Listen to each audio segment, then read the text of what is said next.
نعمان بن بشیر رضی اللہ عنہما کہتے ہیں کہ میں نے رسول اللہ صلی اللہ علیہ وسلم کو فرماتے سنا، حلال واضح ہے اور حرام بھی واضح ہے، اور اس کے درمیان بہت سی چیزیں شبہ والی ہیں جنہیں بہت سے لوگ نہیں جانتے ہیں کہ یہ حلال کے قبیل سے ہیں یا حرام کے، تو جس نے اپنے دین کو پاک کرنے اور اپنی عزت بچانے کے لیے انہیں چھوڑے رکھا تو وہ مامون رہا، اور جو ان میں سے کسی میں پڑ گیا یعنی انہیں اختیار کر لیا تو قریب ہے کہ وہ حرام میں مبتلا ہو جائے، جیسے وہ شخص جو سرکاری چراگاہ کے قریب اپنا جانور چرا رہا ہو، قریب ہے کہ وہ اس میں واقع ہو جائے۔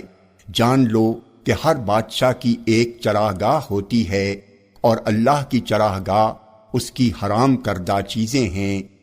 جامع ترمذی حدیث نمبر 1205۔ یہ حدیث صحیح ہے۔ عبداللہ بن مسعود رضی اللہ عنہ کہتے ہیں کہ رسول اللہ صلی اللہ علیہ وسلم نے سود لینے والے، سود دینے والے، اس کے دونوں گواہوں اور اس کے لکھنے والے پر لعنت بھیجی ہے۔ جامع ترمذی حدیث نمبر 1206۔ یہ حدیث صحیح ہے۔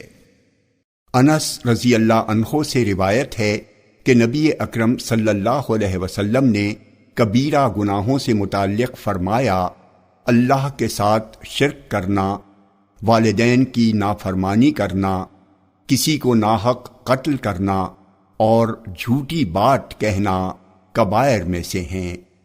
جامع ترمذی حدیث نمبر 1207۔ یہ حدیث صحیح ہے۔